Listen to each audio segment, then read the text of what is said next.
going on, guys? I'm Zach. I'm Levi. I'm Tariano. This is episode 3 of Blitz Gigs. Hope you guys enjoy. All right, so last week we went 4 for 6. Let's just start with Chargers Texans, I guess. That was the first game on Saturday. That's right. What went wrong there? I mean, we both were pretty confident about the Chargers, their run game, their consistency, Jim Harbaugh, Justin Herbert, even though, he's choked in the Wildcard Round before. Yeah. His team gave up a 27-point lead in the loss before. So Sure. how do they just get absolutely shut down by a Texans team that has looked pretty weak all year? Yeah, I think maybe going into the game, their roster was probably a bit overrated. Their running game maybe wasn't as strong as we thought it was. And their lack of a number one X receiver that they could just go to in big spots really showed. Lad McConkey had himself probably the best game of any Charger, but when it came down to it, I think the Texans offense just had a little bit more firepower left in them despite their injuries. So Herbert throwing 4 picks didn't help, but Texans were just able to pull away. For sure. I think it goes without saying that CJ didn't have a blockbuster game either. This wasn't like last year's Wildcard Round where he just lit it up. But yeah, I mean, victory falls with the team that makes the fewest mistakes. And yeah, I mean, the Chargers weren't down from the first quarter, the beginning of the first quarter, but that game was over pretty quickly. Yeah, pretty quickly. Man, it was really sad, bro. I watched that, like half of it. I wanted the Chargers to win so bad, bro. Mm-hmm. But yeah, it just came down to mistakes, and the Chargers made so much more mistakes than the Texans. How do you feel about Justin Herbert being in? He's typically talked about in like those top 5 to 7 conversations in quarterback. Do you think he's still up there after that performance, or? No, I think Justin Herbert. I think he has a very high skill ceiling. Mm-hmm. I think he has a lot of potential. Right. But he hasn't been in a lot of those situations where it's like big prime time like playoff situations. So I think next season maybe he can do a lot better and he'll be able to be in that conversation. But after this performance, no. Yeah, and I do want to note that Herbert, up to this point in his career, I believe he's been in the league for 5 years. He got his big contract. His record thus far is 41-40 as a starter. Like, that's not very impressive. At some point, in regards to that top 7 quarterback conversation, you got to take into account the results he puts on the field. And this year, statistically, he wasn't great. He didn't turn the ball over until that playoff game, but his numbers on paper weren't eye-popping. So that's just something to keep in mind with him going forward. Is we really need to see a jump next year. Hopefully the Chargers can draft well, put a little bit better of a team around him, and see if they can get some more playoff success next year. For sure. Sunday, I believe Bills Broncos was the first matchup. Mm-hmm. Tar, I'm sure you have a lot to say about this one. Surprisingly, I don't have a lot to say because I feel like we all knew what was going to happen there. We did predict. Bills, played very good. We did what we were supposed to do. Mm-hmm. The way that we play the game is we keep the lead, try and keep the ball as much as possible, and as long as we keep the lead, we win. Offense does what they do best.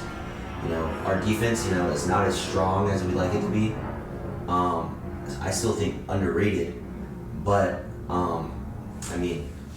that first drive, man, I was scared. Mm-hmm. I was so scared after that first drive of the game. Like, I was already like, dang, bro, I don't want to go out like this, But I lost faith, and I shouldn't do that, Mm-hmm. Bo Nix, man, like, I was surprised, Like, rest of the team didn't do very well, but I see a lot of potential in him, Yeah. As super senior, So 31 unanswered is pretty impressive. However, going into that fourth quarter, I believe it was still a 1-score game, or if not, it was maybe like 19-7 or something like that. It was still very much in reach for Denver until that big play to Curtis Samuel happened. So with that being said, y'all really didn't blow the doors open till pretty late in that game. What does that tell you about the resiliency of Buffalo, and how come they weren't able to put Bo Nix and the Broncos away?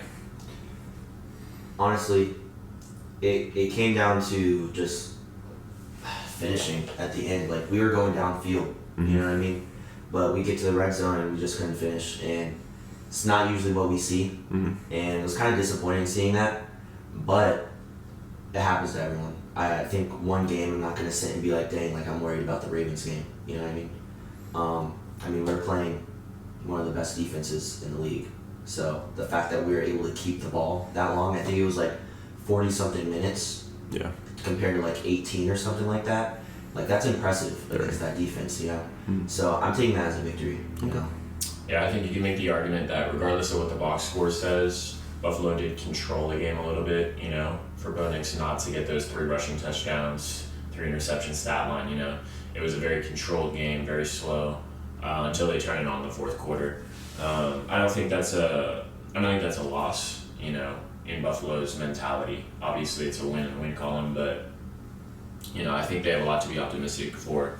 And I think just all their efforts should be focused on Baltimore next week and, you know, don't dwell on that game too long. I don't think that really defines who they are. Yeah, I agree. Next up, I believe, was Packers-Eagles.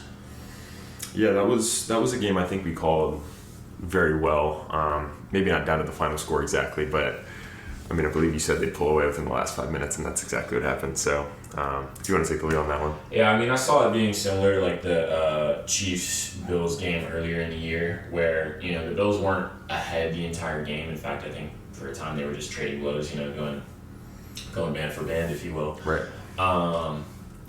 But at a certain point in the fourth, you know, you just need to have control of the ball. That's what Pat Mahomes is all about.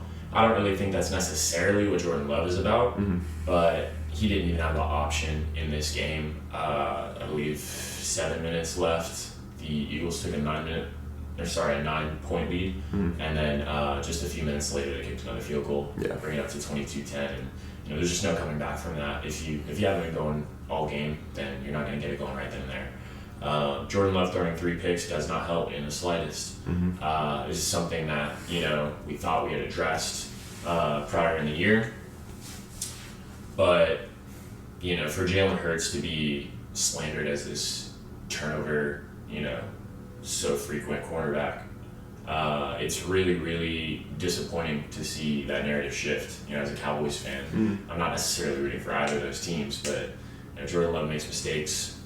Apparently he doesn't have weapons now, but Packers fans have been defending his weapons all year, saying that, yeah, we have like 3 receiver 1s. No, they have 3 receiver 3s.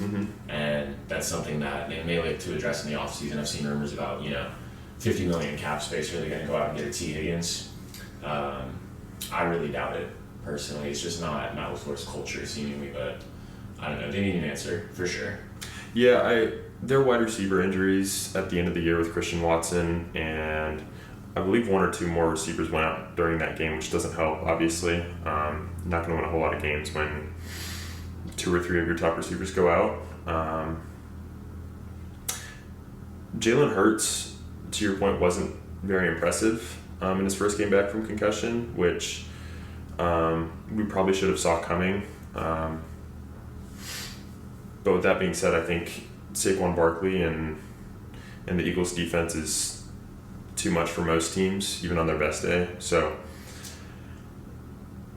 it's going to be interesting to see what version of Philly shows up next round, because they are very week to week, but we'll touch more on that in a little bit when we get to the game previews. But Tar, any thoughts on how Philly looked, on how Green Bay looked? I mean, I didn't think Green Bay was going to do well.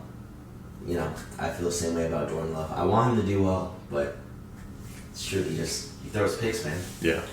But on Jalen Hurts, honestly, I'm a Jalen Hurts hater. I don't think he is I think he's top 10. Okay. You know, maybe around there, that 8-9 range. He is not a Josh Allen, not a Lamar Jackson. I think that he needs weapons around him in order to really do well. I mean, he has Saquon Barkley, you know what I mean, who's not carrying the team, but in some games carrying the team. Yeah.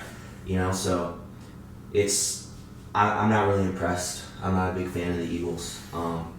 Wanted the Packers to win, but I knew that wasn't going to happen. So. Anything that you think, what specifically does Philly need to change next round other than Jalen Hurts performing a little bit better, being more recovered from injury. What needs to change next round for them to look better? I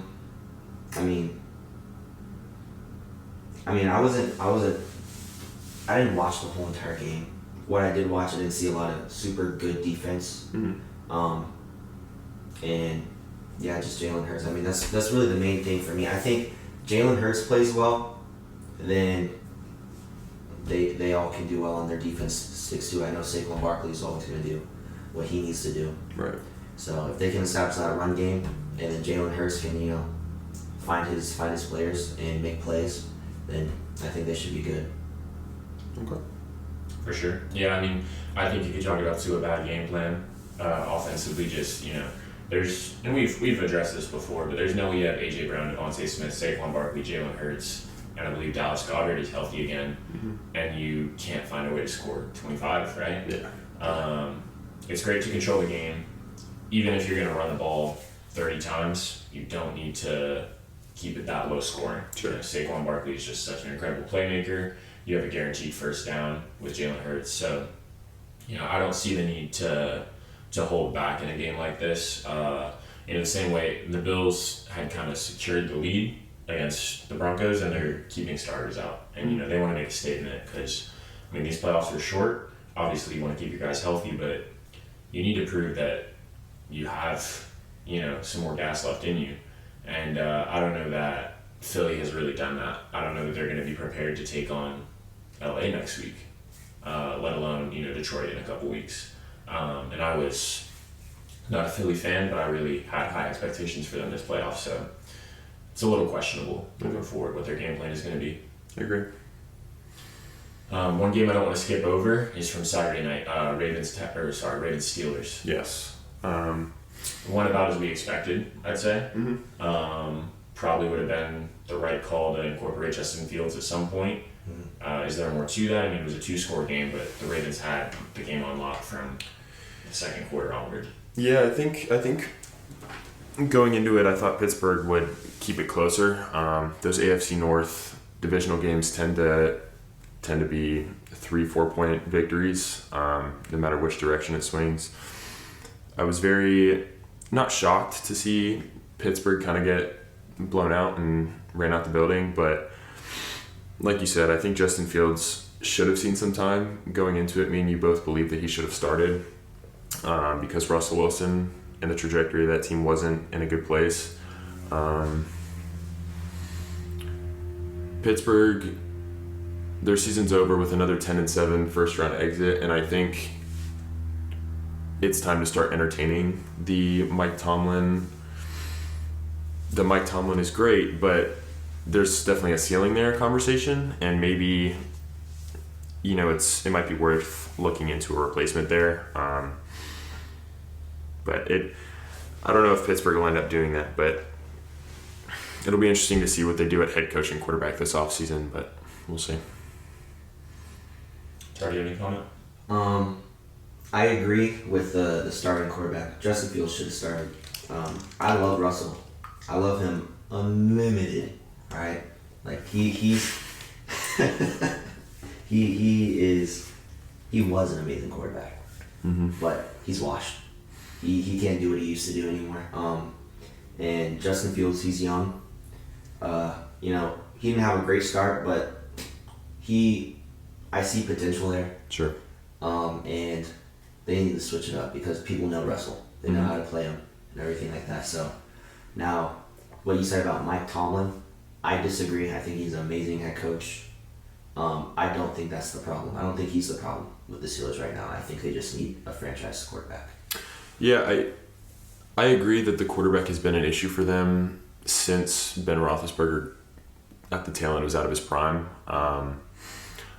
And the roster construction hasn't been perfect. Their O-line hasn't been up to par for quite a while now. Najee Harris, despite rushing for 1,000 yards every year, is pretty underwhelming as an RB1. There is some work to do on the roster, but I just think Mike Tomlin gets the most out of his guys, and a change of scenery, maybe bringing in an offensive guy, you'd be able to get more out of out of a young quarterback that you decide to draft maybe this year or next year. Yeah, but Levi, any thoughts on how Pittsburgh went out or Baltimore moving forward? Yeah, I mean, I think it just solidifies what we knew about Baltimore, which is that they're legit. They're one of the maybe 3 or 4 teams in this real Super Bowl level here. Mm-hmm. And the Steelers were never really in that discussion, in my opinion. But with that in mind, why are they not planning for the future? If you're maybe expecting to get a scrappy win against Baltimore, steal a playoff game, then get bounced in the divisional by, Kansas City or someone else of the like, then why are you not trying out Justin Fields? I'm not saying you need to make all your roster switch-ups, personnel changes right then and there, but, whether or not Mike Tomlin's the guy for the future, try out Justin Fields. That just doesn't make sense to me. And Tomlin has been very adamant about keeping Wilson as the starter since he brought him in week 6. And, he was supposed to start prior to that injury. Yeah. So I don't know what he's not seeing in Justin Fields, but, we saw the stats. They weren't blockbuster, but they were better than Russ's, in that 6-game stretch, and he went 4-2. So I really think it's time for a change of some kind there, more so than just a quarterback. They've been looking for a franchise quarterback for years, since Ben Roethlisberger left, and they're 0-6 in the playoffs since then. So I really think it is time for a change of some kind, whether it's Matt Canada and, they get, a true guy from the Tomlin starts to develop his own coaching tree, or if they bring in a new quarterback, or if the answer is, looking for a trade for Tomlin. There needs to be a change up this offseason. I agree. All right, so back to Sunday Night Football. Commanders Bucks 23-20. Another nail biter for Jaden Daniels. I think other than Pat Mahomes, he's probably got the most one-score victories on the year. Yeah. Right now, maybe outside of Patrick Mahomes, this might be the clutchest dude in the league. I think I'm so incredibly high on Jaden Daniels. I think this Washington roster isn't great, and Dan Quinn and Cliff Kingsbury are solid coaches, solid coordinators. But at the end of the day, Jaden Daniels just ended up making more plays than Baker Mayfield and the Bucks. I believe the time of possession of that game was pretty similar to the Bills-Broncos game. It was around 40-20, and Washington just didn't give Baker Mayfield the chance to touch the ball. Couldn't score more than 20 if you only touched the ball for 18-20 minutes. Bucky Irving had flashes. Mike Evans had his moments. But at the end of the day, Jaden Daniels with his legs, that's what it's going to come down to. And he really is the Lamar Jackson of the NFC. He's going to come into his own this next year or two, and I think he's going to put Washington into contention for a long time. Right, and this was his 3rd game on the year with no turnovers or punts. There were some turnovers that really killed some Tampa drives that, were game-altering. There in the 4th quarter even, they never really tightened it up. So, the same sentiment I dropped for the Philly Green Bay game. I just really think for Tampa to come to this game and expect Baker to just be that 4-touchdown, 0 interception quarterback that he's been, here and there this year is juvenile. I don't think they need to move on from Baker. I think he's more than earned that, $30 million contract that he has. But I think they do really need to put the reins on him. I don't know if that means improving the run game, giving Bucky 20-25 carries a game. But I think they should certainly start there. Try to control these games. Don't try to make every game a shootout. Maybe draft heavy on the defense and O-line, which, they kind of did that last year, but continue to just try to build a scheme that supports Baker. Try to make him the best quarterback he can be, as opposed to making him something he's not, which is, Pat Mahomes, Josh Allen type quarterback. You have any notes on that game? I was going to say the same thing, the run game. I think that with how they are now, they're just going to be consistently a first-round exit. And because what's going to happen is similar to the Cowboys, they don't have a run game. Like you said, you can't just do a shootout every game. Everyone's going to know what you're doing, Like, he puts up big numbers, but it's not doing anything, all unanswered. So it's kind of sad, and I don't want to see that with Baker or Tampa Bay. I respect them a lot. So they just need to, either give Bucky the ball a lot more or get a new running back that they can rely on. Yeah, and that really goes hand in hand with the time of possession thing I was talking about. Like, if you don't have a good running game, you're just not going to be able to keep the ball away from the other team. You're not going to be able to milk the clock like that, which Dallas had issues with this year, like you mentioned. We saw Tampa have issues with it. Denver wasn't able to run the ball in that Bills game at all. And just something to provide a little bit of context. The Buccaneers rookie center in that fourth quarter, Graham Barton. I believe so. There was the snap where it was supposed to be kind of like a jet sweep, and Baker Mayfield either mistimed it or the receiver did. We'll never really know. But bottom line is they fumbled the ball with a lead in the fourth quarter. They ended up getting the ball back, and I believe the center and Baker just weren't on the same timing. Another fumble. You can't turn the ball over twice late in the fourth quarter and expect to win those games. Like, this is the playoffs. These games are going to be close. That's how games are won and lost. And unfortunately, as good as we thought this Tampa Bay team was and thought that they could really upset anybody, it's unfortunate that their season's going to end that way, but those are the kind of plays that you got to make in critical moments. So For sure. So that brings us to Monday Night Football. We have Rams-Vikings. This is one of two games that we had going a completely different way. Yep. But, I can't say I'm necessarily shocked. We saw this game earlier in the year, and, it went a little different. There was a controversial no call at the end of the game that, resulted in that Vikings loss. But this is a very good Rams defense. It is. That I was not necessarily expecting. It's just been, not really talked about all year because the Rams haven't been talked about all year. It was uncertain whether or not they were going to make the playoffs and win the West. But a lot of young talent, and it's all coming together at the right time. I thought if the Rams won, it was just going to be in a shootout, because they do have the better offensive core than the Minnesota Vikings. And Matt Stafford's been here before. Mm-hmm. But no, I'd say this game was won mostly on defense. Yeah, going into it, we did mention that shootout was going to be the method of victory for LA. And, it was basically a Minnesota home game. After last week, we probably should have been more on alert for Sam Darnold, which we can touch on in a second. But it's like you said, that Rams defensive side of the ball, we were really sleeping on. I knew about Jared Verse. Braden Fisk has also been a very good player for them, but I had no idea that this was that elite of a pass rush.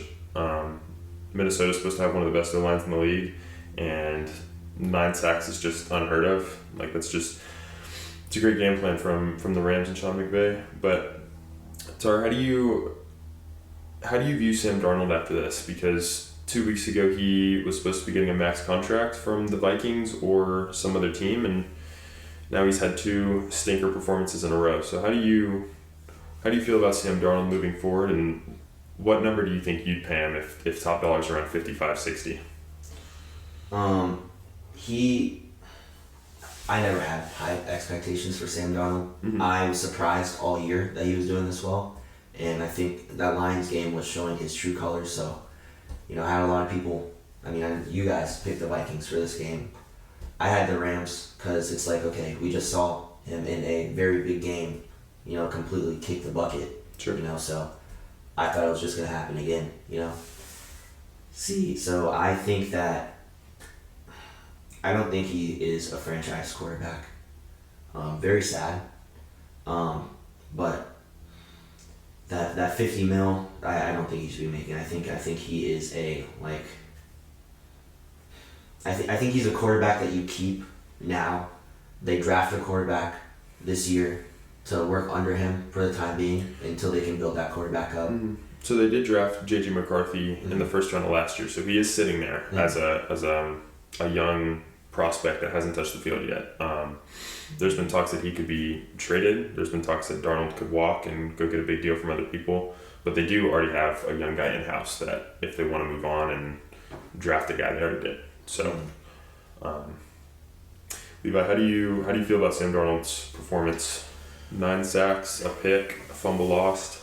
I still expect him to get paid, and paid pretty well. Probably north of Baker's deal, just because that the QB market has reset a few times, and this is the season unlike what Baker put up, the year before he got his deal in Tampa. So I would expect in that $35-40 million mark is where, I would justify paying him if I need a bridge quarterback, not necessarily an answer, but just somebody for the next couple of years to guide our franchise, through a rebuild. Mm-hmm. But anybody committing to more than 2 or 3 years of Darnold is taking a huge risk. Not only are you counting on him continuing this improved regular season play, but you're hoping that he can somehow learn how to perform in the postseason. And he's never been there before, so this was his first experience. This was a really bad first experience. We're used to seeing Pat Mahomes and Josh Allen and C.J. Stroud and all these guys light it up in their first playoff performances. And Sam Darnold just had, one of the worst games of his career, truth be told. Right. I will say of the 3 really bad quarterback performances this week, Jordan Love, Justin Herbert, and we saw Sam Darnold Monday night. The biggest mulligan I would probably give to Sam Darnold. He threw the least amount of picks, and like you said, that was his first time being there. With no protection. Right, and you're going up against Sean McVay, who's been there so many times. Matthew Stafford, who's, since he's been to LA, has been a terrific playoff performer.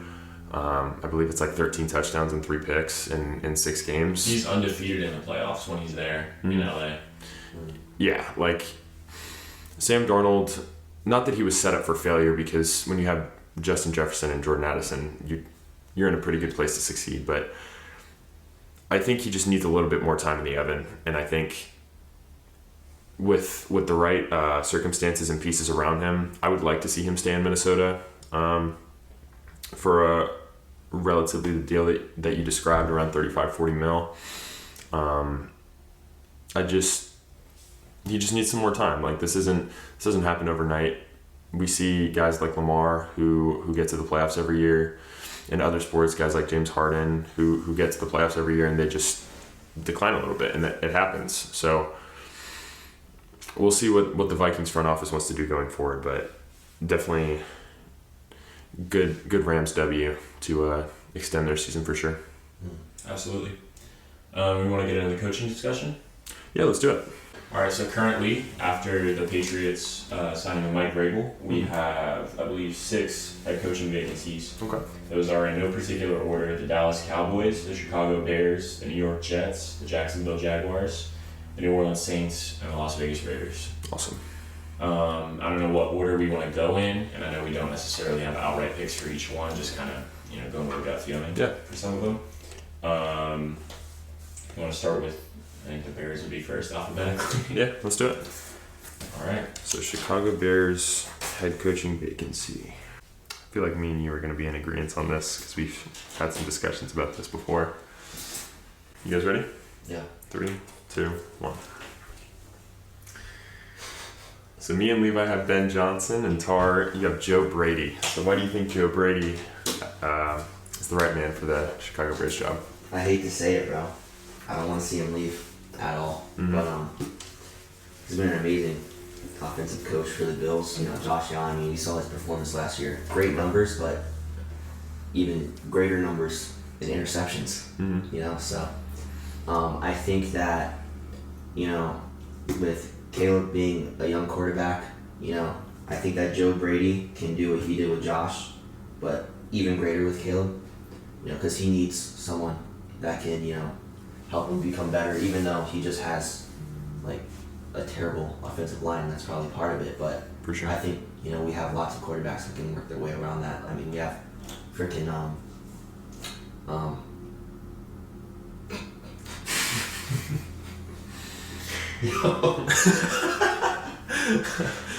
Joe, y'all want to help me out, bro? Joe Burrow? Yes, bro. Joe Burrow, terrible O-line, and he's putting up numbers. You know what I mean? Okay. So I think that with a good offensive coordinating, coach, that he can do a lot better. Why him over Ben Johnson? Because pretty universally people say Ben Johnson is either the best prospect or at least the best offensive prospect. Why would you view him as a better fit for Chicago? He is. I mean, I think that he has a high skill ceiling. I mean, Ben Johnson, I think that he could do better on a different team, which I'm going to get into once we get to that team. Mm-hmm. I think he has a better place. Okay. And so I think because of that, second best would be Joe Brady. That's why I say that. Okay. So. And Levi, we both put down Ben Johnson. Why do you view him as the best candidate for Chicago? I mean, I think we agreed. I believe we've seen DeAndre Swift in a Ben Johnson scheme before. We talked about that. I think they're looking for somebody who can boost the run game and take the pressure off Caleb. I think they definitely want a young OC, so you'd be looking at Cliff Kingsbury, Ben Johnson, or Joe Brady. I do have another fit for Joe Brady down the line, but I believe Ben Johnson is the best fit for the for the Bears, given that they could poach him from the Lions process, as well as, they really, really need Caleb to work. Mm-hmm. They've just spent way too long searching for that franchise QB, pretty much the entire history of their franchise. Yes. And Caleb has the flashes there. And I think they really do want to see what Ben Johnson could do with a quarterback with a higher ceiling than Jared Goff. For sure. Other than just 18 play actions a game. I think Caleb has shown his ability to be mobile when he needs to, but also just sit in the pocket and relax and let it come together. So, I think it's a no-brainer for me. It's very well said. I totally agree. Next up, alphabetically, would be the Cowboys. You guys ready? Yeah. 3, 2, 1. What do we got? Okay. So I guess we'll start with you again. So Ben Johnson for Dallas. Why do you think that's the best fit? We see him on the Lions. Amazing run game. Okay. What do you guys need? A run game. Okay. So I think that he's the best fit. Dak is already a really good quarterback. Sure. With, not a good team around him. Him and CD can't carry the whole entire game, every single game. So I think that, best offensive coordinator in the league would be able to really just elevate you guys to what you need to, one, make it to the playoffs and not get first rounded. Yes. Okay. For sure. Levi, you have Coach This Prime. is a spicy pick. Not at all what I think is going to happen. Okay. Not at all what I even think is best for the organization moving forward, but That's a splash move. it's flashy. It's Jerry Jones for sure. I'm not even gonna try to give a percentile of what percentage chance this could occur.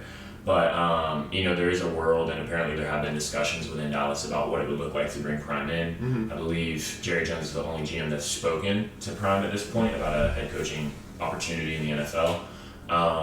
And you just signed Dak Prescott to a $60 million deal, but would a guy like Tennessee want to see that consistency that you get from Dak Prescott, bring him in, reuniting with Tony Pollard, and just have him run that offense for the next 4 years? I don't think Tennessee would be opposed to that. Even Vegas, Vegas was I believe, top candidate to sign Dak if he went to free agency and give him that 60 or 60 plus $1 million deal. So I think there are other teams that would entertain bringing in Dak. I don't think we're getting Prime and keeping Dak. So you're saying potentially Dak Prescott traded to the Tennessee Titans for the number 1 overall pick, in which case you take Shedeur Sanders. Is that something that you float out there if y'all get Coach Prime? I think it's the only opportunity where we do get Coach Prime, and just for the sake of bringing another perspective, that's what we're entertaining today. Okay. I don't think it'd be Dak straight up for the first overall. Yes. I don't know what you would have to incorporate to make that more realistic in terms of trade capital, but we have the 12th overall pick. We're not going to take away their first and not give them our first, but we might have to take their first for next year as well. Sure. There are really only 2 teams I could see Prime going to. I don't think he wants his son to play for the Browns. I don't think he necessarily would follow his son to a lot of teams, because I don't think he really supports his son going to a certain amount of teams. Like the same way we meme the Mannings for deciding, oh yeah, Arch is not going to play for the Browns. Yeah. I kind of expect Prime to be the same way. So if he decides to make a return to the league, only this time in the role of a head coach, I would expect it to be with a team he already has a relationship with, which definitely would be the Cowboys first and foremost. Correct me if I'm wrong, because this might have been last contract. Dak has a no trade clause, correct? That I don't know about. We could look into that for sure. Because that would play a huge role in. It would. It'd be a dead cap hit, right? Mm-hmm. And even then, how do we trade up want to get our hands on Shedeur? Sure. But that said, we see restructures like this every year, and if it's the best thing for Dak to, get a fresh home in Tennessee and, start to build his own culture there and, be more of a leader, get out of the Jerry Jones system, then that's the best thing for Dak. But definitely not likely in my opinion, just for the sake of the rest of the picks and how I think they're going to fall. It would be the best available at that point.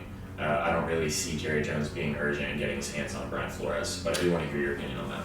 Yeah, and just lastly for Coach Prime, he does have a relationship with y'all's current DC, Mike Zimmer, which is something to note. So it's not like he'd be coming in with a whole fresh new staff, clean slate. There's still some pieces there that could mesh. But yeah, so I have Brian Flores down as my option. As a Miami fan, Brian Flores isn't my favorite person in the world. Do I think he's a great coach? Do I think he's a great defensive mind? Absolutely. Even just based on a couple days ago seeing the Vikings-Rams game, when 5 drives get ended by sacks because of LA's defense, you're not really setting Minnesota's defense up for success. LA moved the ball very well in the first half, but was held at 3 points in the second half when Minnesota was trying to make a comeback there. I don't blame Minnesota's loss this past week on Brian Flores really at all. And with that being said, I think he would be a great head coach for Dallas because he brings in culture, he brings in a tough mindset. I think the defense is solid. You saw flashes of it with Mike Zimmer this past year, but I think you guys would be a bona fide top 8 to 10 defense at the minimum with Brian Flores at under center. So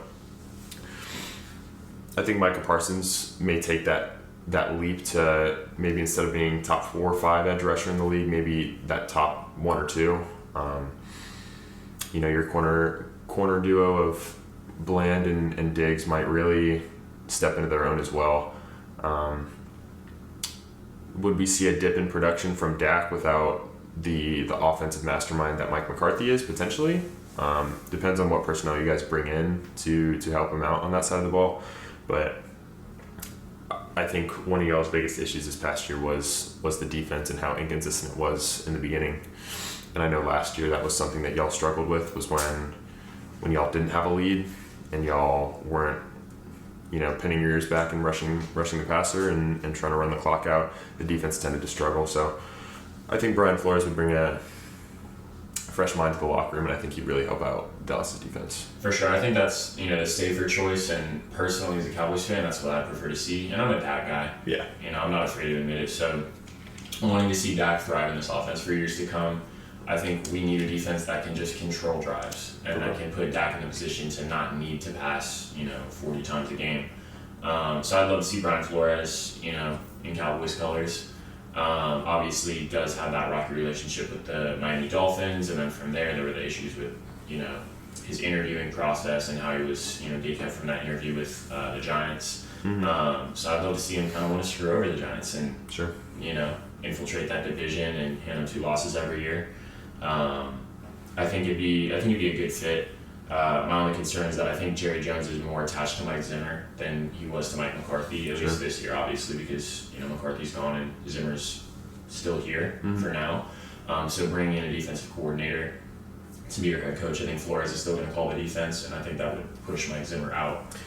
Yeah, Zimmer being a Jerry guy, it doesn't change my opinion on the matter, but I think it will make that Flores pick slightly less realistic.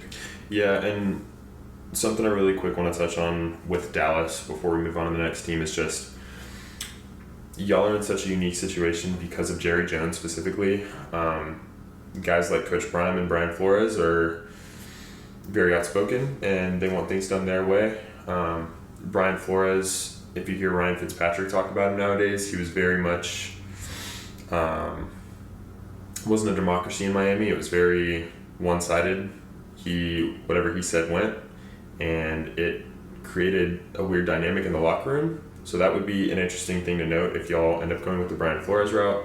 If you go with the Coach Prime route, I mean, it's Coach Prime. It's one of the biggest names in sports. Of course, he's going to have a personality. Of course, and that's gonna clash with Jerry Jones at some point. We've seen in recent memory guys like Jason Garrett, Mike McCarthy, kind of viewed more as yes men to Jerry Jones and kind of just staying out of his way. Tar with the only guy that I think we would say wouldn't be super outspoken against Jerry with the Ben Johnson pick there. That just definitely plays a role in this Dallas Cowboys conversation, so that's something to keep in mind. Right. Next up, alphabetically, would be the Jags. Jags, okay. Ready? Yep. 3, 2, 1. Interesting. Very interesting. Okay. Tar, you want to start off? Why Brian Flores? Defense. I think that Jags offense, I think they're just having a bad year, man. Okay. I mean, last year their offense was pretty good. I mean, Bills lost to them, bro. Mm-hmm. You know? So I think what they need is a defense. That's the metric of it all. If the Bills lose to him or not. Yeah. Brian Flores, I think he'd be able to really elevate their defense, bring them to what they need to do. I mean, Goldilocks, you know, I think that he'll do a lot better next year. Like I said, just a terrible year this year. Yeah.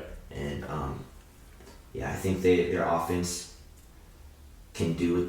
I think they're in a spot to where they can play well, as long as they're just like playing well. I don't know. It's just like I don't think they're a bad team. Yeah. Like for a team to go from playoff contention to being one of the worst teams in the league, I don't think that's a roster problem. Yeah, I mean, they have talent on offense for sure, probably more talent on the offensive side than the defensive side, which is why I think the Brian Flores hire that you mentioned would be actually very good for them, because it would elevate what has been the worst part of their team for as long as I can remember.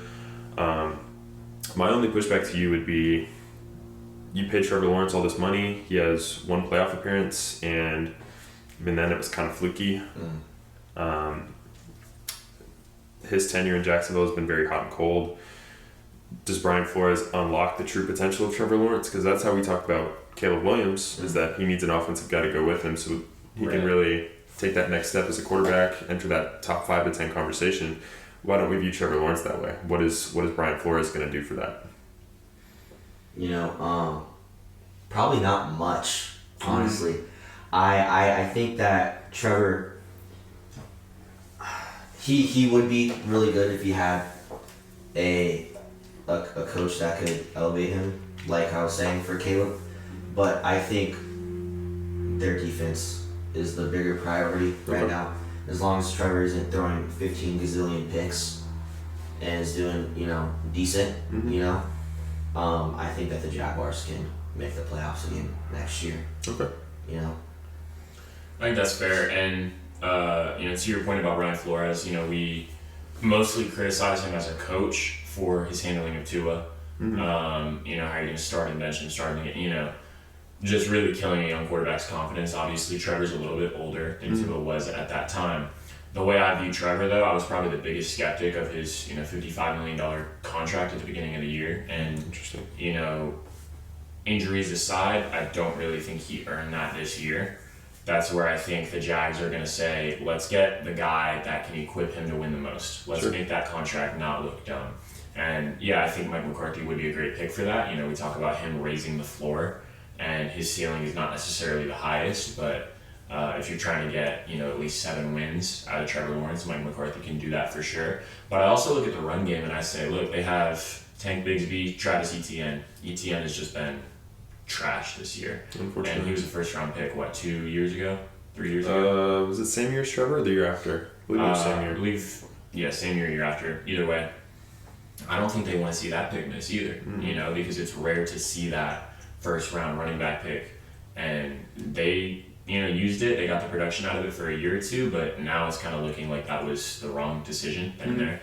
Joe Brady has turned James Cook into a top 5 back a couple times this year, last year as well, against my Cowboys last year. And for him to be able to incorporate the run game like that, not rely on it per se, because, you know, James Cook has been underutilizing games as well, but just have it as an option, in addition to utilizing these guys like Brian Thomas Jr., Christian Kirk, I believe they still have Evan Engram at tight end. I think there's a lot of talent on this offense that Joe Brady would be well equipped to use. So I think it's more about, playing to your strengths if you bring in an offensive guy for sure. With the talent that's there, but it's just not clicking as it stands. Yeah, that's very well said. I think any young quarterback, honestly any quarterback in general, benefits greatly from a good run game. We see, Josh Allen was able to put up great stats for many years now, but up until now, when he finally has a really good consistent run game with James Cook and the other guys there, is he able to really string together a bunch of wins. And I think this is the best roster that Buffalo has because of that. I think this is the best chance that they have to win a Super Bowl because of that. So you make a great point about adding the run game component. I will say my choice for Jacksonville's head coaching vacancy is Mike McCarthy, because we've seen Aaron Rodgers string together some MVPs with him. We've seen Dak Prescott be an MVP candidate with him and have his best statistical years with him. And if you're paying a guy $55 million and he's been lackluster up to this point, I think you need to get the most out of him. I agree. I think McCarthy can bring over a defensive coordinator from history, and I think the defense can get right, be above average. But if you're paying a guy $55 million and he's not delivering, I would say that's probably the biggest issue on the team, rather than lack of a run game or lack of a defense. So bring in Mike McCarthy, see if he can bring Trevor back into those top 10 conversation talks that he was maybe in a year or two ago when they made the playoffs, and really see if he can take that next step. So for sure. Next up would be the Jets. Okay. Ready? 3, 2, 1.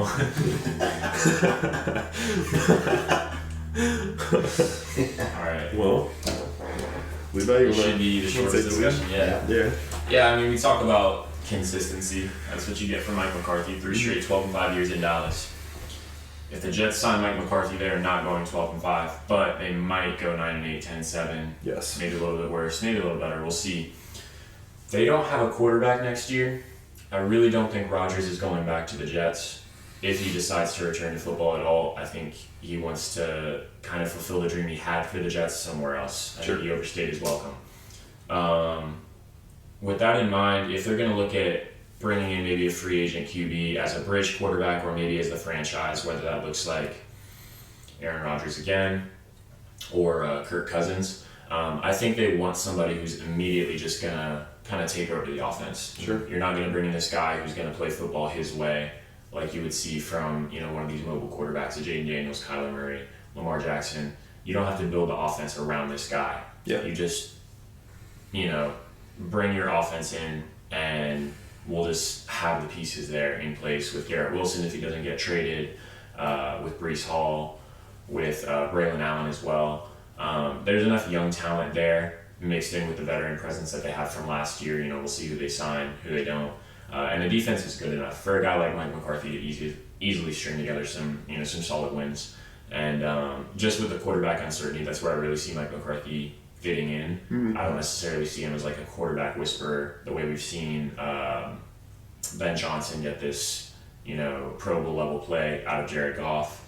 The way we see Dave Canales turn Bryce Young into the superstar that he always was on the inside. That's right. But I do see Mike McCarthy as being capable of elevating this roster to the next level. I think this roster severely underperformed this year. I think there's just way too much talent there for them to be, second to last in the division. And I would expect to see improvement with a guy like Mike McCarthy. Yeah. I think Aaron Rodgers is done, and unless New York is delusional enough after that last performance against Miami to let him stay for another year or so, I think he's done. I don't think another team signs him, honestly. There wasn't enough flashes this year for him to warrant getting another job. That may be a hot take, but I don't view Aaron Rodgers as a needle mover. And you bring in a guy like Mike McCarthy, Sam Darnold making a reunion with New York, maybe that's a possibility. Sam Darnold and Mike McCarthy with that roster, I think, like you said, it could easily be a 10-win team. Maybe draft a guy.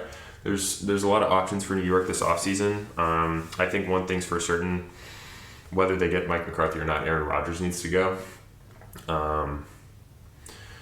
But yeah, I think like you said, to keep it short and sweet, I think Mike McCarthy just raises the floor of that team. They won't be a 4 or 5 win team if they bring in a guy like that. Will they make the playoffs? Will they be a contender? Maybe not immediately, but it'll be interesting to see what they do this offseason for sure. Tar? I mean, this is the way I see it. Mike McCarthy is perfect for that team as long as Aaron Rodgers is on it, and I agree with you. Aaron Rodgers should not get signed by other team. He's not coachable, in my opinion.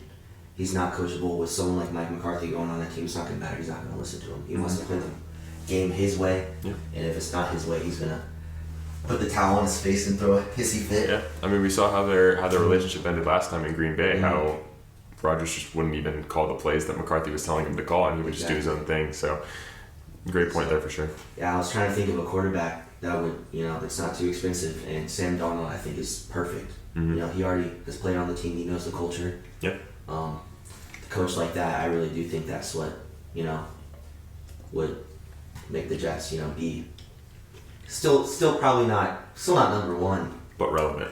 Yeah. Sure. So. For sure. Next up, the Raiders. Ready? Yeah. 3, 2, 1. Nice.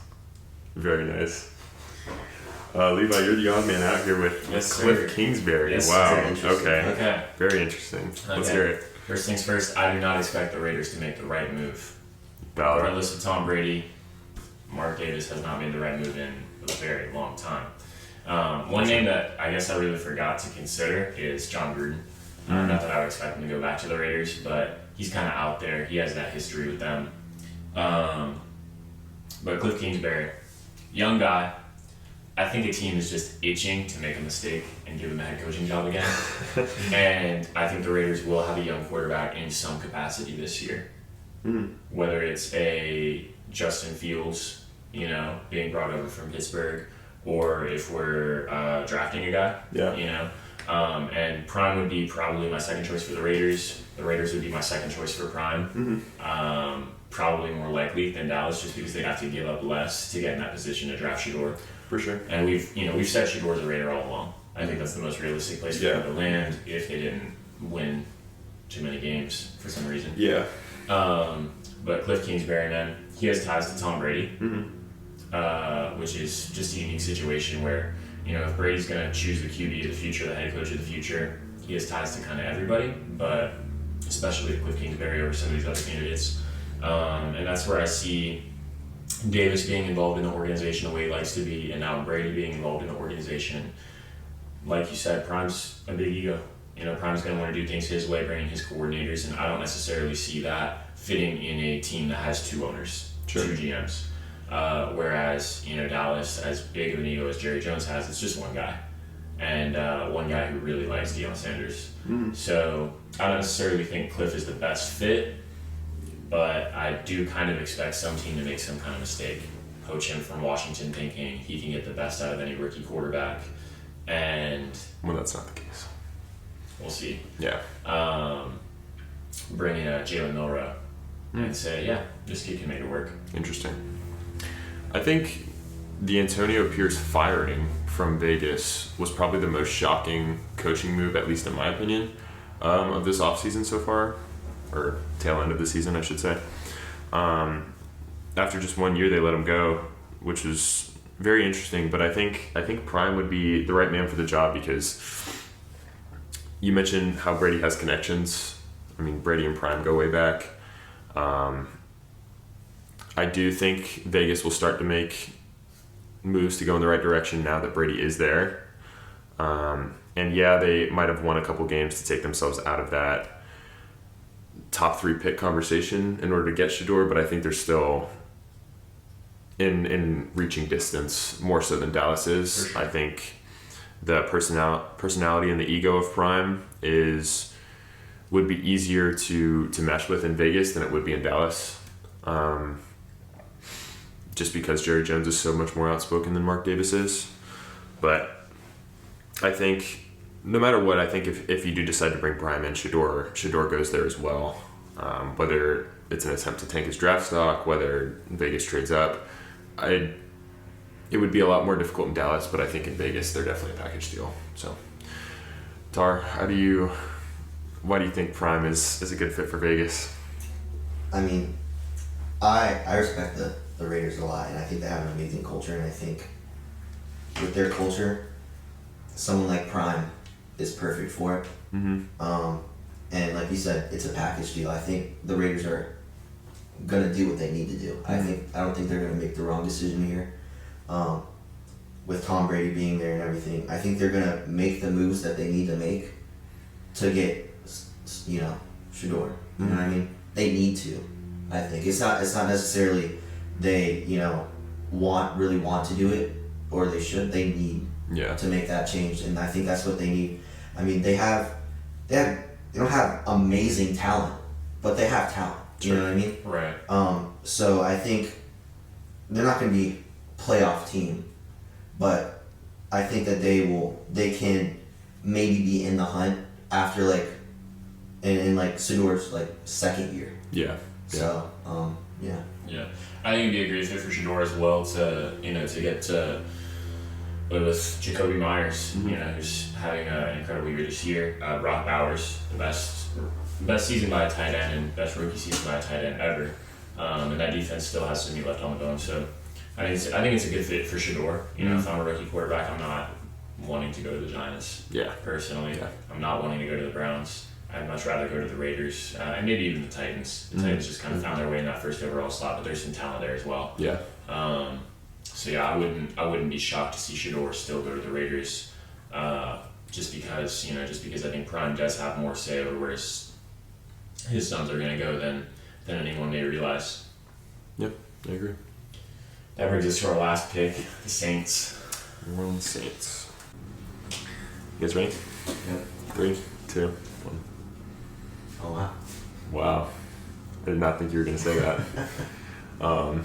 Levi, you said Brian Flores. He's the odd man out. Why do you think he'd be the best fit? I think the three of us still have similar mindsets, despite the different picks, which is that the Saints need help on defense. Mm-hmm. I think Clint Kubiak is a great offensive mind, but they don't even have a great quarterback that would warrant bringing in a new offensive coordinator, to be head coach. I think their defense needs to be the focus going into next year. It's kind of Saints culture, what it has been for the last few years, and until they find that answer at quarterback, I think Clint Kubiak is serviceable, if not good, if not the guy. Brian Flores is easier to get than Mike Tomlin for one. I don't really have Tomlin leaving the Steelers just because it's not like the Steelers to move on from Tomlin ever. In addition to the fact that Brian Flores is young, he's somebody you can build around. They could really have a young coaching staff moving into the future. Not much more to it than that. Other than that, I think he is the best defensive candidate available. Mike Tomlin is more of a proven winner than Brian Flores is, but Mike Tomlin's not necessarily available. So short of a move for Aaron Glenn, if Flores gets taken, I think Flores would be the guy for a team that just needs help on defense the way the Saints do.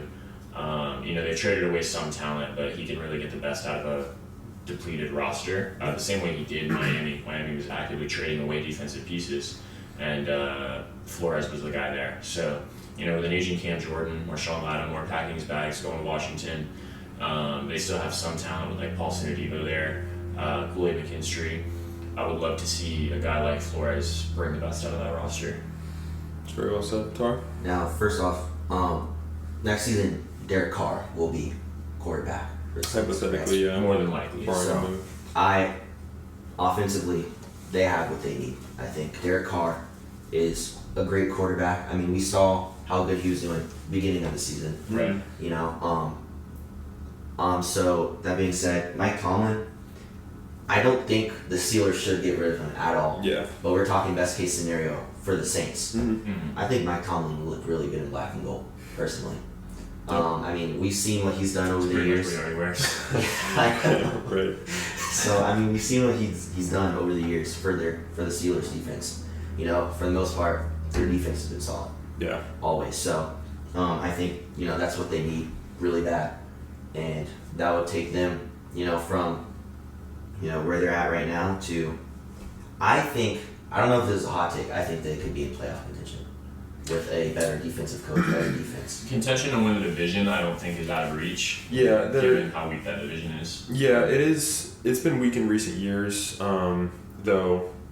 Future MVP candidate Bryce Young is on the come up, so You have competitive teams like Baker in the Bucs, but yeah, you make a good point. I'm not quite as high on Derek Carr as maybe you are, but if there's one thing that we know, it's death, taxes, and Mike Tomlin being above 500 every year, and with how terrible their salary cap situation is in New Orleans. Like you said, you need a guy that's going to get the most out of probably lackluster guys, because you're going to have to make some moves. You'll probably have Kamara around for the next few years. We'll see what they do with Derek Carr. Probably draft a receiver, maybe go get one in free agency. But as far as defensively, Mike Tomlin's going to right the ship. He's going to get the most out of his guys and bring them at least above average on that side of the ball, which, like you said, I think that would put them in contention for the division. So yeah, just short and sweet, I think. And you also got to remember, yeah, Mike Tomlin isn't necessarily available, but neither was Sean Payton 2 years ago when the Broncos gave up a first-round pick for him. So I think it's a very similar situation there. The Saints would just be on the receiving end of that one. They'd probably have to give up a first or so for Mike Tomlin, in which case I think would be worth it. So yeah. Agreed. And, to your point about Mike Tomlin, the last 10 years almost, he's been getting these 10-7, 9-8 seasons out of terrible quarterback play. Right. So, for you to not really know what you're going to get out of Derek Carr next year, it'd be great to have a guy like Mike Tomlin who's just a guaranteed winning season. Yeah. And, potential playoff berth, especially in that weak division. I really think he could maybe get you to the playoffs this next year. Not necessarily a scheme fit, but just an automatic, wherever he goes, he's going to land on his feet. Right. So, we'd see how well it goes in the long run, but I think next year could be a quick fix. For sure. With what you said about giving him a first-round pick, I think that would be a great idea. What would they need? They need a defensive pick, and a late-round defensive pick is not terrible. Because like you said, Mike Tomlin can bring someone that's not very good and at least bring them above average. Yeah. So a late defensive pick can end up being, a decent starter. For sure. What I mean? For sure. So. Especially for the Steelers, you look at, maybe trading out Mike Tomlin and then signing Brian Flores. Yeah. And, then you have, your answer on defense. You still need an offensive guy to help uplift that, whatever that quarterback room looks like next year. But, build some capital in the process and just start to renew that defense, which is kind of aging. I like that. Yeah. We want to get into picks for next week. Yeah, let's do it. All right, so Chiefs Texans. Good place to start. Yeah, I think the Texans Chargers game from last week was kind of just like a placeholder. Like, yeah, whoever wins this game, congrats. You're out next week, though. Yeah. I don't think there's a soul on the planet that's gonna pick against Kansas City right now. I know we mentioned in a previous episode, it's looking like a three-peat, and I think a second-round exit to the Texans just isn't on the table for them. So definitely going to take the Chiefs here. I'm inclined to agree with you. And we saw this matchup last year, I believe. We did. In the Divisional Round. Pretty much the same exact circumstances because, the Ravens are going to beat the Bills. So the Ravens are going to be in that AFC Championship game again against the Chiefs, freshly off of beating the Texans. I think CJ's going to have a hard time against that Kansas City pass defense, especially with his depleted weapons. That defense might be impressive, but you made the point that it had more to do with the Chargers' offense and their lack of weapons than the Texans' defense, which has been inconsistent at best. I would take the Chiefs. I'd take Pat coming alive in January the way he does, and even that last game of the regular season that he played in Week 17, it was incredible. Yeah, 303 touchdowns, no turnovers. That's what I think we're going to see from Pat. 4 sacks, 1 interception. That's what we're seeing from CJ Stroud. Okay. He hasn't been protected well. Yeah, all this year. whole entire year. And Chiefs have an amazing defense. I personally don't think Pat is going to have an amazing game. I don't think he's going to stand out, but I don't think he's going to have to. You know what I mean? It's just, it's not going to be much of a game. So I think they're going to run the ball. Texans are going to try and run the ball off the jump because I think they know that CJ's not going to be able to do much, but then they're going to have to. Yeah. Because they're going to be 14 points behind, And so they're going to have to rely on CJ, and he's not going to be able to do it. So. And that's not a knock on CJ. I mean, in my opinion, he's a top 8 quarterback in this league. But we saw this matchup a month ago. We saw Kansas City push him around. This time around, they're not going to have Tank Dell for the first 3 quarters. So another thing to go in Kansas City's favor. It's really going to depend on how much they bracket and take Nico Collins out of the game. But I don't think it's going to be super competitive, like you said. So. Sure. We can migrate to the NFC. Let's do it. Just so we can say that, that Bills matchup for last. Let's do it. Let's say Rams Eagles. Potentially one of the best games of the week. I think Bills Ravens will be, but this will be a great matchup as well. 2 legendary head coaches in Nick Sirianni and Sean McVay. Not just kidding, but 2 great quarterbacks on both sides. I think Philly's roster is better. It's a lot closer of a gap than maybe we thought it was last week with the Rams' defensive showing. I think I've always had the mindset that Philly's going to at least get to the NFC Championship, and I think I'm gonna keep that pick. Sean McVay and the Rams are very nice. Matt Stafford in the playoffs is nice. I just don't think that they can keep up with Philly's talent. So it's definitely the safe pick, and that's what I would have said a couple weeks ago. This Rams team looks different than they did a couple weeks ago, and that's been kind of the trend of the season since maybe week 7, week 8. They've just been on a hot streak, and I guess I kind of forgot how good that defense was when they had that 12-6 game against the Niners. Yeah, I believe over the last month they're holding their opponents to an average of like 7 or 8 points a game, which is just unheard of. Right, and this Philly team that controlling, dominating time of possession, still only putting up 22. You start to wonder, how much can they really do against this very young, talented Rams defense? We were talking that way about the Philly defense. Sure. With guys like Zach Bond, Q, and Cooper DeJean, but this Rams defense isn't too far off from that same level of play, and their offense is up there with the best of them. The best of them being probably Philly. Yeah. You look at their receiver room, pretty comparable. You look at their run game, okay, yeah, Rams is a little worse, but Kyron Williams is not a joke. No. And playoff experience, quarterback IQ goes to Matt Stafford. Athletic talent at quarterback would go to Jalen Hurts, but this is where I think it's really going to come down to play call.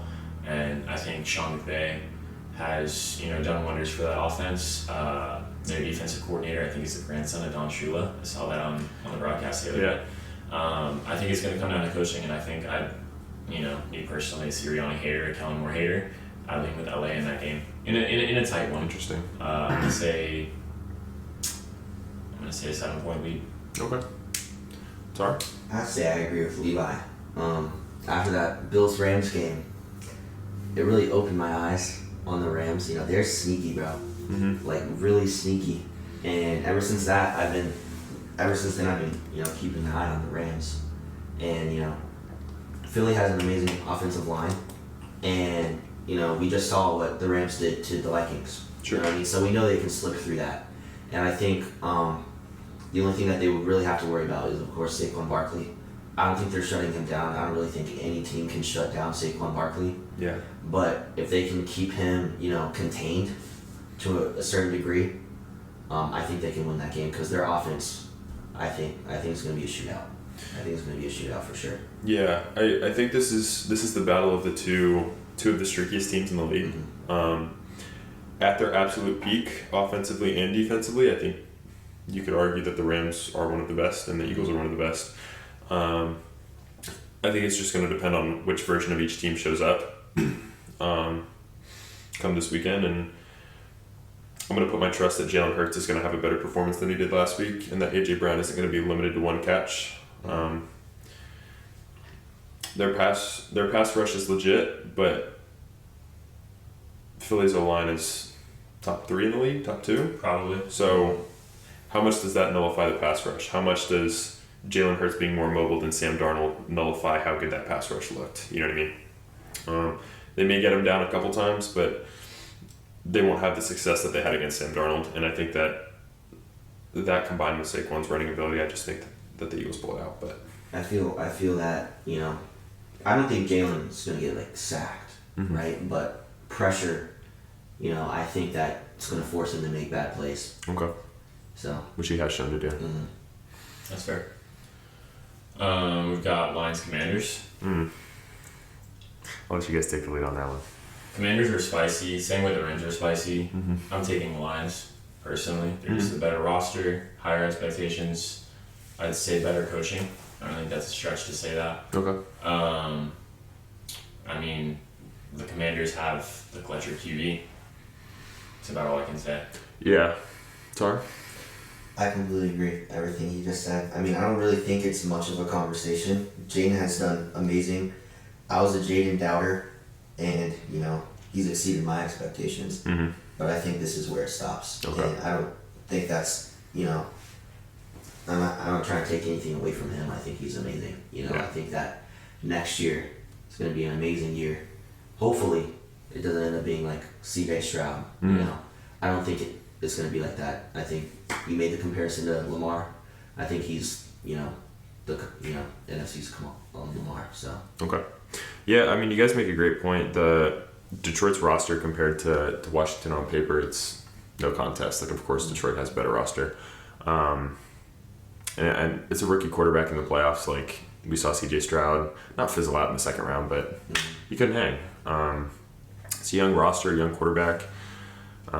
You tend to see them hit their ceiling right about now. But I've been telling you guys all week, I got a spicy take cooked up, and I think Jane Daniels is upsetting the Detroit Lions. I think Washington, based on how they played last week and how clutch Jaden's been, like you mentioned, I think he's going to take that ascension into a top 5 quarterback, and I think next year he'll be like Lamar. He'll be an MVP candidate.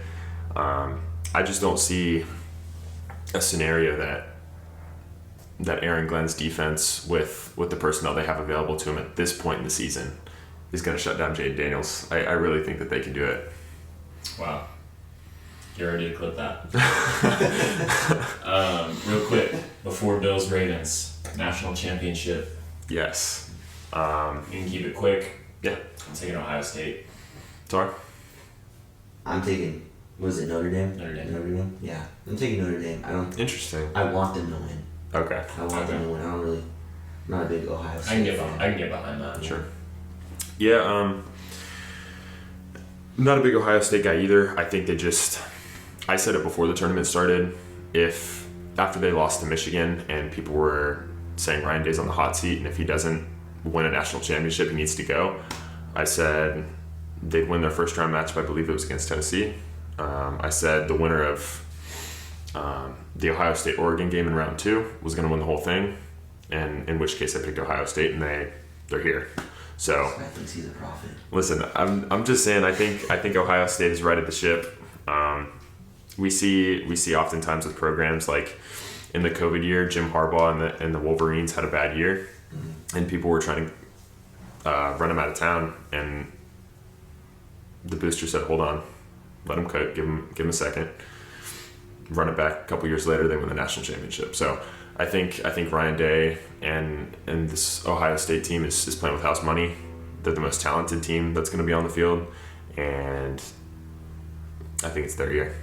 So I'm going with Ohio State. For sure. I'm pretty sure LeBron's going with Ohio State too. So, Yeah, that's all that matters. All right. We're here. Bills, Ravens. Tara, I'm going to let you take the lead, but I do have a question for you to kind of get you thinking about this game. Mm-hmm. The Chargers just got eliminated, and online everybody's saying they don't have weapons, don't have a receiver one.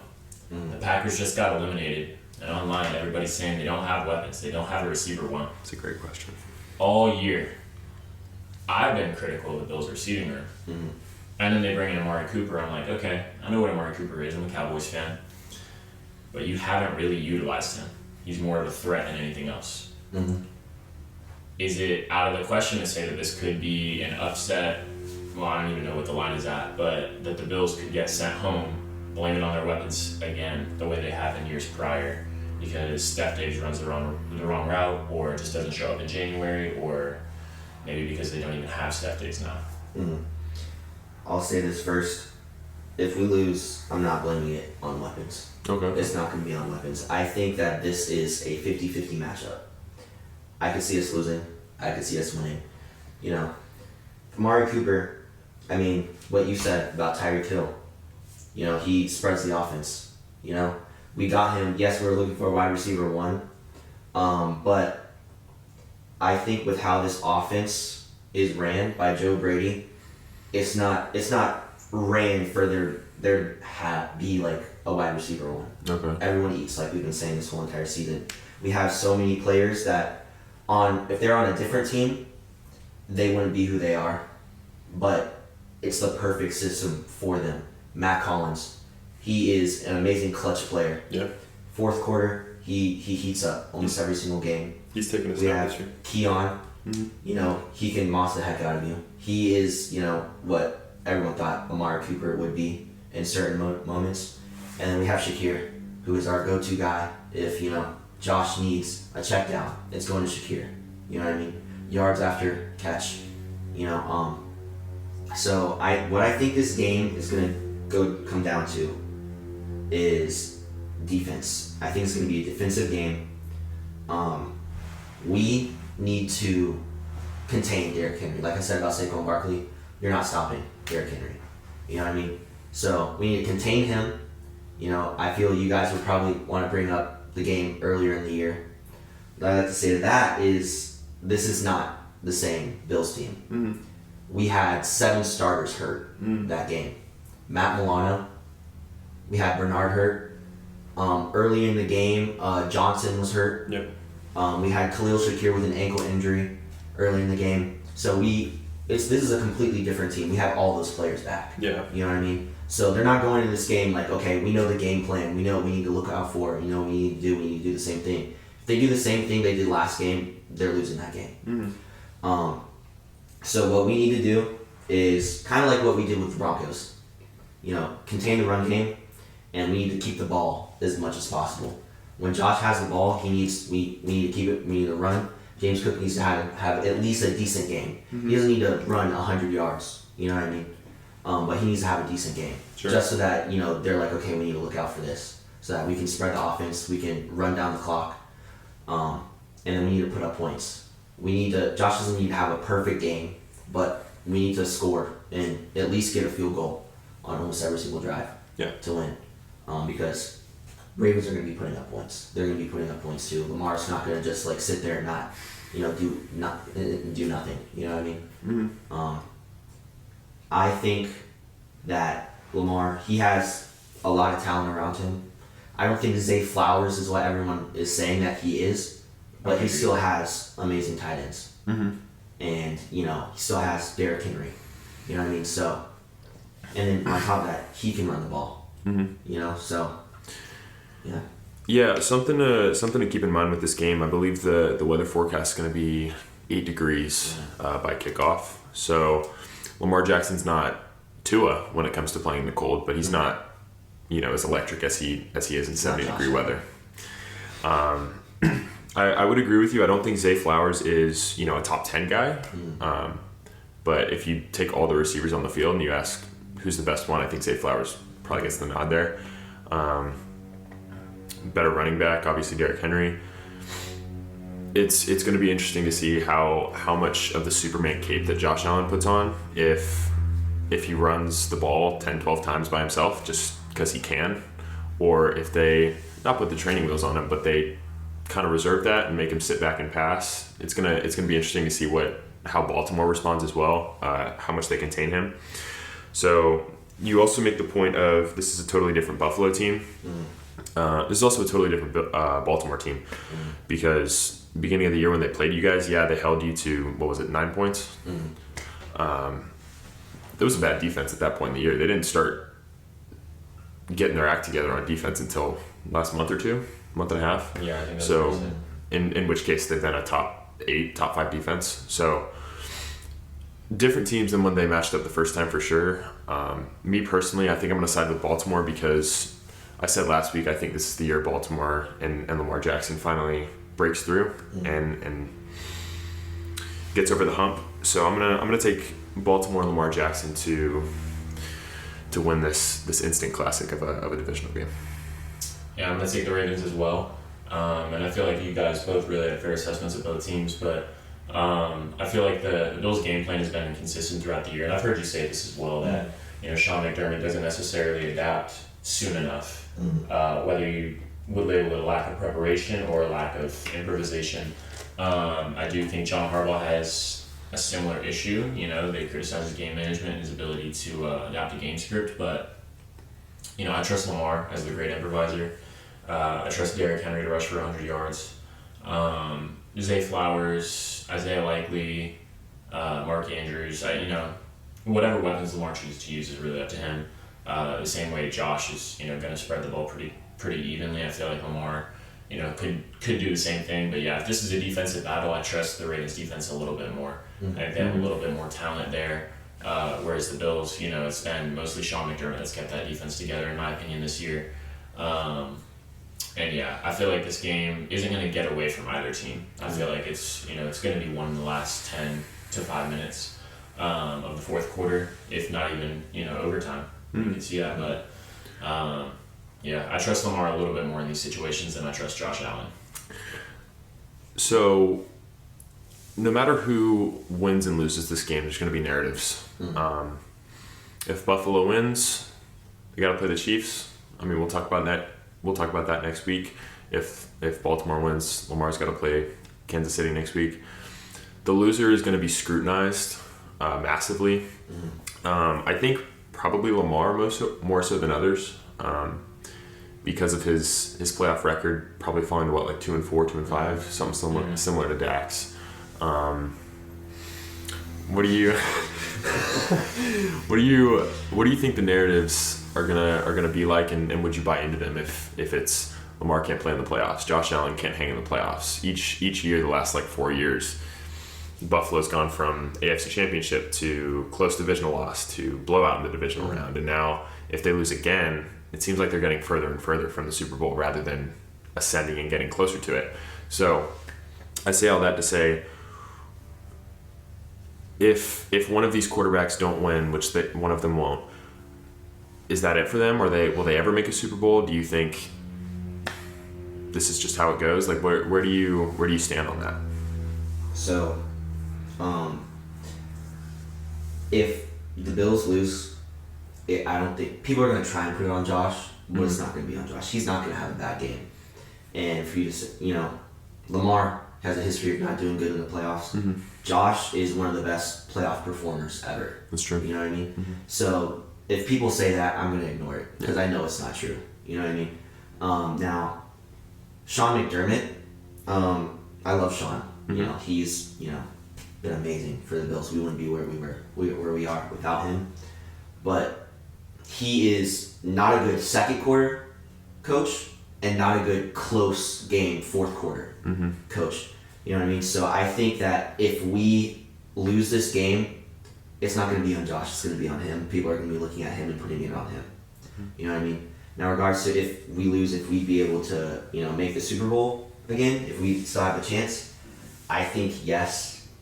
I don't think it's going to be like this year.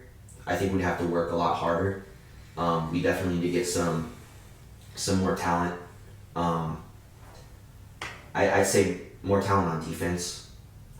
Because I think our offense is what it needs to be. I don't think we need to put any more money or anything into our offense. I think it's our defense. That's the main thing I'm worried about with this game. Now Lamar, he'll be hit hard.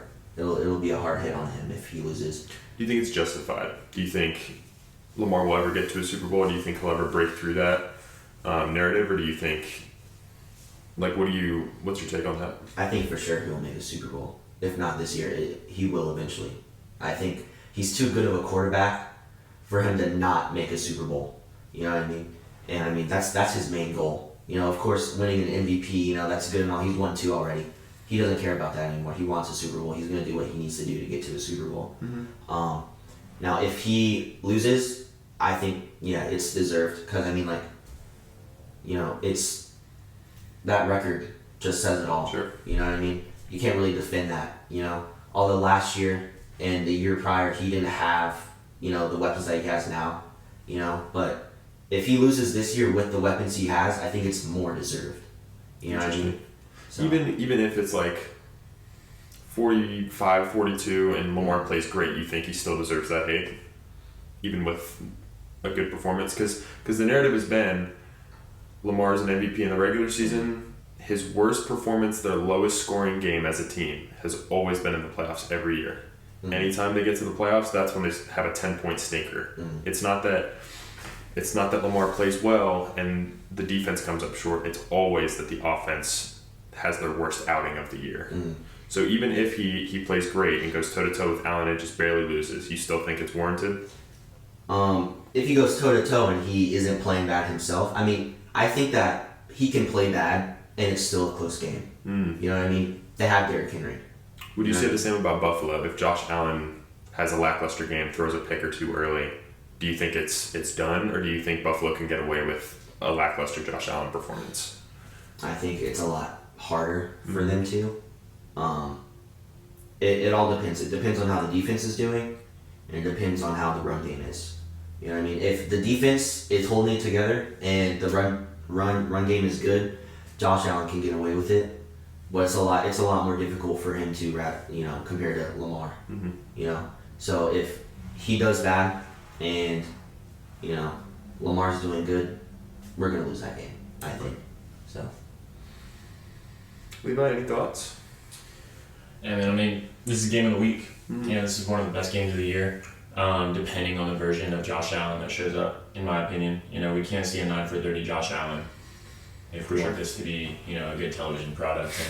And, I'm not going to say that was anything more than just a fluke, but how many flukes like that has Lamar Jackson had all year? He's had 4 picks on the year, and all of them were drops. What about that, the Browns game and the Raiders game? Lamar Jackson has 4 picks on the year, and all of them were drops. I think statistically you could look at box scores and you could look at tape and you could see that Lamar's maybe not producing enough, but in my opinion, Allen might have slightly better weapons, and I know I'm criticizing the Bills' weapons this week, but Zay Flowers is not really that true Pro Bowl receiver. I don't see why Brian Thomas Jr. is not in the Pro Bowl when he's better in every category than Zay Flowers. And, when has Lamar ever had a Pro Bowl receiver? Mm-hmm. I don't think once in his career. So he's Derrick Henry just enough to elevate him to, he has no excuses now. I really doubt it. I think Derrick Henry elevates Lamar's play. Lamar's been a better rusher this year than he was last year, but I don't think he elevates him as a passer. Lamar's just having a great passing year, and if he puts up 2 touchdowns and no turnovers, I feel like that's not necessarily enough to win this kind of game, but it's enough for Lamar, because what more could you expect out of any quarterback? So the way I see it is that it's going to be about the team that makes less mistakes, and Lamar is just so safe with the ball in his hands this year. And Josh Allen has been a lot safer this year than he has in years prior. And, I can admit that, but I feel like there's more margin for error with the Bills, and we've seen that in, a few more games this year. Whereas when the Ravens lose games, it's not because of mistakes, it's just because they never get going. Mm-hmm. Now, whenever, you're talking about Lamar safer with the ball, I feel that it's hard for people to say this. Josh is, top 3 and, being safe with the ball this year. Maybe this year. Look at the turnovers. Yeah, this year. This year. I think people, continue to think about years prior, and it just blinds them on how amazing Josh has done with the ball this year. He's the least sacked quarterback in the league right now, I'm pretty sure.